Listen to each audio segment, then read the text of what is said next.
ओम नमः शिवाय। शिव पुराण, जिसे हम सब महापुराण भी कहते हैं। शिव पुराण हिंदू पौराणिक ग्रंथों में शिव पुराण एक सुप्रसिद्ध पुराण है, जिसमें भगवान शिव के विभिन्न कल्याणकारी स्वरूपों, भगवान शिव की महिमा, शिव पार्वती विवाह, कार्तिकेय जन्म और शिव उपासना का विस्तृत में वर्णन किया गया है। भगवान शिव की लीलाओं एवं कथाओं के अतिरिक्त इस पुराण में विभिन्न प्रकार की पूजा पद्धतियों और ज्ञानप्रद शिक्षाओं का उल्लेख भी किया गया है।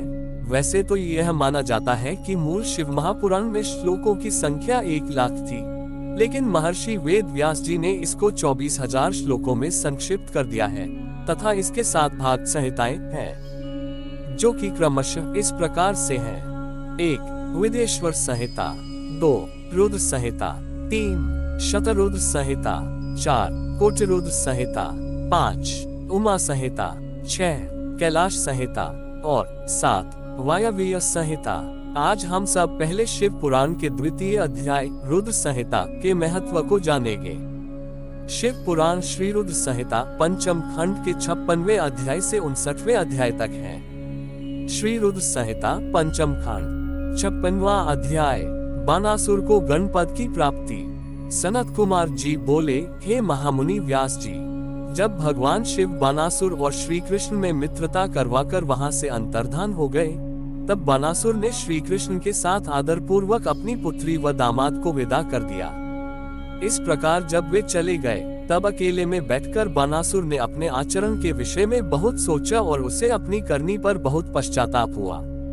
तब वह सीधा अपने पूजागृह में चला गया और वहां जाकर भगवान शिव के देवालय के सामने बैठकर रोने लगा। फिर उसने भगवान शिव को प्रसन्न करने के लिए उनकी विधि विधान सहित स्तुति करनी आरंभ कर दी। दैत्यराज बानासुर ने अनेकों मंत्रों एवं स्तोत्रों द्वारा अपने आराध्य भगवान शिव की स्तुति की। तत्पश्चात भगवान शिव को प्रणाम करके बानासुर ने तांडव नृत्य करना आरंभ कर दिया। अनेक प्रकार से ठुमका लगाकर और मुंह से बाजा बजाकर वह नृत्य करने लगा। उसके चेहरे के हाव भाव और हाथों की विभिन्न मुद्राएं उसके नृत्य को और प्रभावशाली बना रहे थे। उसने अनेकों प्रकार के नृत्य किए, साथ ही अपने शरीर की रक्त धाराओं से वहां की भूमि को भी भिगो दिया। इस प्रकार दैत्यराज बानासुर की भक्ति भावना और घोर आराधना देखकर भगवान शिव उस पर प्रसन्न हो गए और उसको दर्शन देने के लिए वहां प्रकट हुए। भगवान शिव को इस प्रकार अपने सामने पाकर दैत्येंद्र ने उन्हें प्रणाम किया और अनेकों प्रकार से उनकी स्तुति करने लगा, जिसे सुनकर भगवान शिव बोले, हे दैत्यराज बानासुर, मैं तुम्हारी उत्तम भक्ति भावना से बहुत प्रसन्न हूँ। जो मांगना चाहते हो मांग लो, मैं तुम्हें आज तुम्हारी मनोवांछित वस्तु प्रदान करूंगा। भगवान शिव द्वारा वरदान मांगने के लिए कहे जाने पर बानासुर बोला, हे देवाधिदेव भगवान शिव, यदि आप मुझ पर प्रसन्न हैं तो मुझे अपना कृपा पात्र बनाए। भगवान, मेरी पुत्री उषा और अनिरुद्ध का पुत्र ही मेरे शोणितपुर का राज्य संभाले। मेरा भगवान विष्णु से वैर भाव मिट जाए, मेरे अंदर व्याप्त रजोगुण और तमोगुण का नाश हो जाए और पुनः दैत्य भाव उत्पन्न न हो। मुझे सभी शिव भक्तों से स्नेह हो, मुझे आपके गणनायकत्व की प्राप्ति हो। इस प्रकार के वचन सुनकर भगवान शिव बोले, तथास्तु।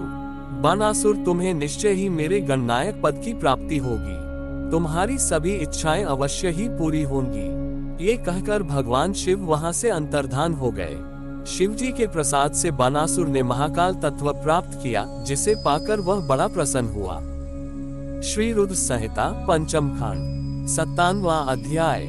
गजासुर की तपस्या एवं वध। सनत कुमार जी बोले, हे व्यास जी, अब मैं आपको भगवान शशिमौली द्वारा दानवराज गजासुर के संहार की कथा सुनाता हूँ। गजासुर महिषासुर का पुत्र था।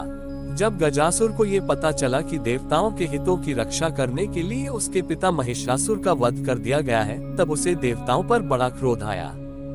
तब गजासुर ने देवताओं से इसका बदला लेने के लिए घोर तपस्या करनी आरंभ कर दी। काफी समय तक गजासुर ब्रह्मा जी को प्रसन्न करने हेतु तप करता रहा, परंतु ब्रह्मा जी वहां प्रकट नहीं हुए।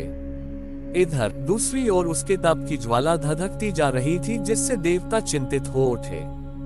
गजासुर की तपस्या से दग्ध होकर सभी देवता ब्रह्मा जी की शरण में गए और उन्हें गजासुर की तप की अग्नि से जलने की बात बताई। तब ब्रह्मा जी गजासुर को वरदान देने के लिए गए। गजासुर ने ब्रह्मा जी की स्तुति कर उनसे महाबली और अजेय होने का वरदान प्राप्त किया। तत्पश्चात ब्रह्मा जी उसे वर देकर वहां से अंतर्धान हो गए। ब्रह्मा जी से अपना मनचाहा वरदान पाकर गजासुर प्रसन्नता पूर्वक अपने स्थान को आ गया। वरदान पाकर वह गर्वित महसूस कर रहा था। उसने चारों दिशाओं में अपने राज्य का विस्तार करना आरंभ कर दिया था। उसने तीनों लोकों सहित देवता, असुरों, मनुष्यों और इंद्रादि तथा सब गंधर्वों को जीतकर उनके तेज का हरण कर लिया। उसने सभी को बहुत परेशान किया। पृथ्वी पर रहने वाले सभी ऋषि मुनियों, तपस्वियों, साधु संतों और ब्राह्मणों को गजासुर दुख देने लगा तथा उनके कार्यों में बाधा डालने लगा। इस प्रकार गजासुर अपना राज्य फैलाता जा रहा था। एक बार वह भगवान शिव की प्रिय नगरी काशी में जाकर वहां सबको सताने लगा। तब सभी देवता मिलकर भगवान शिव के पास गए और उनसे हाथ जोड़कर प्रार्थना करने लगे, हे भक्तवत्सल, हे कृपा निधान, उस गजासुर नामक दैत्य से हमारी रक्षा करें। देवताओं की प्रार्थना मानकर भगवान शिव सबकी रक्षार्थ अपना त्रिशूल लेकर गजासुर का वध करने के लिए पहुंचे। तब भगवान शिव और दैत्यराज गजासुर में बड़ा भयानक युद्ध हुआ। वह तलवार लेकर शिवजी पर झपटा। शिवजी त्रिशूल द्वारा उस पर प्रहार करने लगे। अंत में देवाधिदेव भगवान शिव ने त्रिशूल का वार किया और उसे त्रिशूल के सहारे ऊपर उठा लिया। इस प्रकार जब त्रिशूल ने उसके शरीर को भेद दिया तब अपना अंतिम समय निकट जानकर दैत्यराज गजासुर भगवान शिव की आराधना करने लगा और शिवजी को प्रसन्न करने हेतु उनकी स्तुति करने लगा। गजासुर बोला, हे महादेव, हे कल्याणकारी, हे भक्तवत्सल, आप तो सबके ईश्वर हैं, देवों के देव महादेव हैं। आप सदा अपने भक्तों की रक्षा करते हैं और सदा भक्तों के अधीन रहते हैं। आप सबका कल्याण करने वाले तथा सबके कष्टों का निवारण करने वाले हैं। आप निर्गुण निराकार हैं। सब शरणागतों की रक्षा कर आप उनकी इच्छाओं को पूरा करते हैं। ऐसे देवाधिदेव भगवान महादेव शिव को मैं प्रणाम करता हूँ। प्रभु, मुझ पर प्रसन्न होइए और मेरे कष्टों का निवारण कीजिए। दैत्यराज गजासुर की भक्ति भावना से की हुई उत्तम प्रार्थना को सुनकर भगवान शिव को बहुत प्रसन्नता हुई। वे बोले, दैत्येंद्र, मैं तुम पर प्रसन्न हूँ। जो चाहो मांग सकते हो। तुम्हारी मनोकामना मैं अवश्य पूरी करूँगा। भगवान शिव के वचनों को सुनकर गजासुर प्रसन्नता पूर्वक बोला, हे देवाधिदेव भक्तवत्सल भगवान शिव, यदि आप सच में मेरी आराधना से प्रसन्न हुए हैं तो मेरी विनती स्वीकार करें।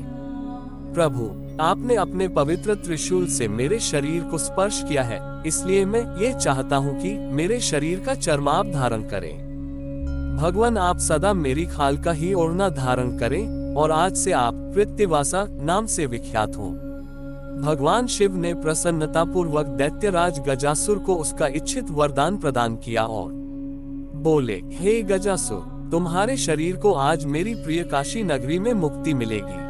तुम्हारा शरीर यहाँ मेरे ज्योतिर्लिंग के रूप में स्थापित होगा और कृतिवासेश्वर नाम से जगह प्रसिद्ध होगा। इसके दर्शनों से मनुष्यों को मुक्ति और मोक्ष की प्राप्ति होगी। ये कहकर भगवान शिव ने गजासुर के शरीर की चर्म को ओढ़ लिया और कृतिवासेश्वर ज्योतिर्लिंग की स्थापना की, जिसके फलस्वरूप वहाँ काशी में बहुत बड़ा उत्सव हुआ। सब देवता बहुत प्रसन्न हुए। तत्पश्चात भगवान शिव वहाँ से अंतर्धान हो गए। श्री रुद्र संहिता पंचम खंड 58वां अध्याय। दुंदुभिनिर्हराद का वध। सनत कुमार जी बोले, हे व्यास जी, अब मैं आपको भगवान शिव द्वारा दुंदुभिनिर्हराद नामक दैत्य के वध की कथा बताता हूँ। जब भगवान श्रीहरि विष्णु ने महाबली हिरण्याक्ष का वध किया तब हिरण्याक्ष की माता दिति को बहुत दुख हुआ। तब देवताओं के घोर शत्रु दुंदुभिनिर्हराद ने दिति को अपने साथ मिला लिया और उनसे कहा कि देवताओं की ताकत को तभी कम किया जा सकता है जब उनकी पूजा करने वाले ब्राह्मणों को नष्ट कर दिया जाए। जब ब्राह्मण नष्ट हो जाएंगे तब यज्ञ नहीं होंगे और जब यज्ञ नहीं होंगे तब देवताओं को भोजन नहीं मिलेगा तथा इस कारण वे निर्बल हो जाएंगे। यह विचार मन में करके वह दुष्ट फिर विचार करने लगा और तपस्या करने वाले ब्राह्मणों की खोज करने लगा। जब उन्हें ये ज्ञात हुआ कि काशी नगरी ब्राह्मणों की भूमि है, इसलिए सर्वप्रथम हमें वहीं से अपना कार्य आरंभ करना चाहिए। वह दुंदुभिनिर्हराद नामक दैत्य कुशा और समिधा लेने जाने वाले ब्राह्मणों को मारने लगा। वह नदियों और तालाबों में जलजीव बनकर छिप जाता तथा वहां स्नान करने आए साधुओं और तपस्वियों को वहीं मार देता तथा वनों में वंचर बनकर ब्राह्मणों का वध कर देता। रात में बाघ का रूप धारण करके वह ब्राह्मणों को खाने लगा। दिन में वह मुनियों की तरह ध्यान लगाकर मुनियों के बीच बैठ जाता।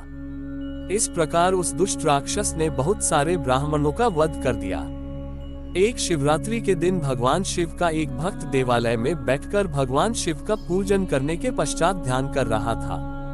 निरहराद ने जब इस प्रकार उसे अकेला देखा तो बाघ का रूप धारण कर उसे खाने के लिए आगे बढ़ा, परंतु उसने पहले ही अपने चारों ओर शिव मंत्र रूपी कवच धारण किया हुआ था, इसलिए वह उस शिव भक्त को खा नहीं सका। इधर भक्तवत्सल भगवान शिव ने अपने भक्त पर आए उस संकट को जान लिया। वह उसकी रक्षा के लिए शिवलिंग से प्रकट हो गए और जैसे ही दुंदुभि निरहराद दोबारा बाघ रूप में उस ब्राह्मण पर झपटा, भगवान शिव ने उसे धर दबोचा। फिर उसे अपने बगल में दबाकर उन्होंने उसके सिर पर मुक्के से प्रहार किया। उस दैत्य की भयानक चिंगार से पूरा आकाश गूंज उठा, जिसे सुनकर आसपास जो भी ब्राह्मण और तपस्वी थे तुरंत उस स्थान की ओर दौड़े और वहां का अद्भुत दृश्य देखकर आश्चर्यचकित हो गए। भगवान शिव ने उस दुंदुभि निरहराद नामक असुर को अपनी बगल में दबा रखा था। ये देखकर सभी ब्राह्मण और भक्तजन हाथ जोड़कर भगवान शिव की आराधना करने लगे।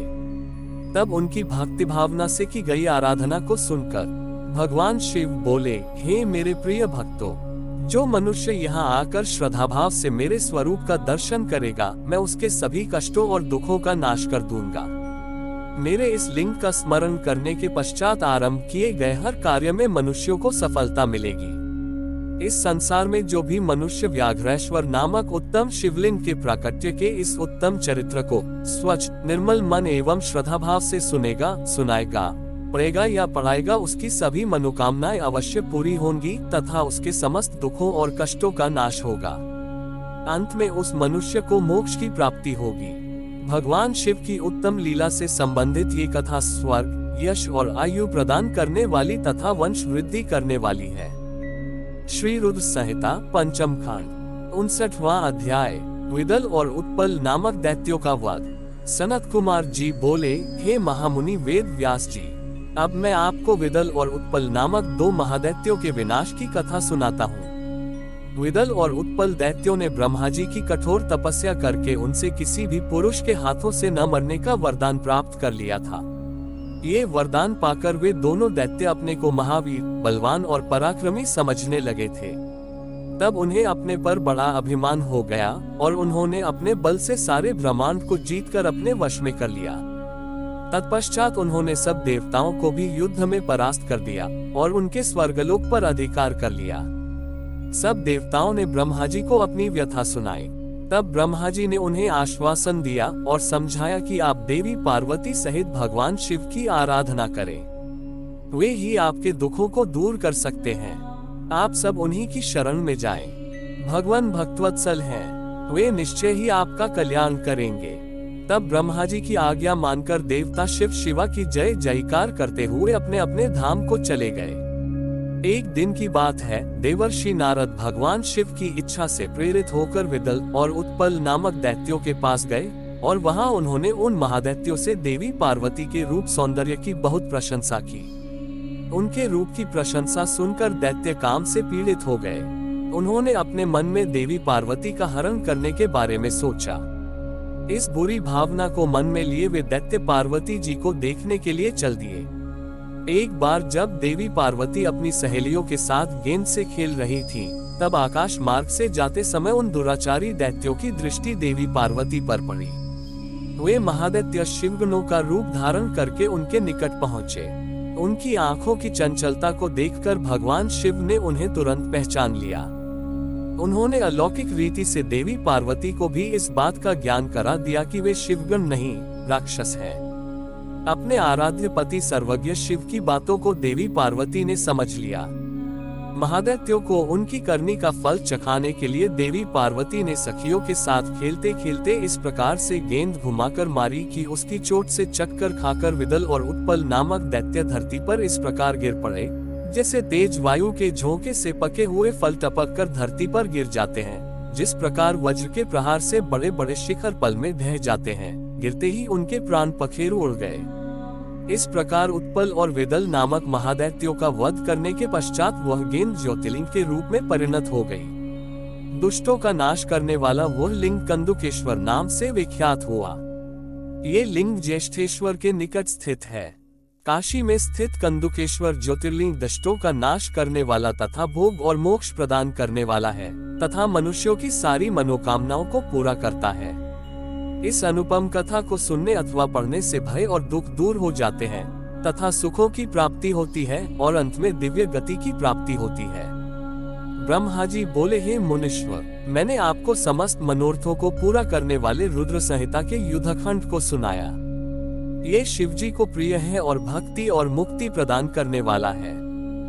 श्री रुद्र संहिता युद्धखंड पंचम खंड संपूर्ण। रुद्र संहिता समाप्त। हमारे इस वीडियो को like, comment, subscribe, share, follow जरूर करें। ओम नमः शिवाय।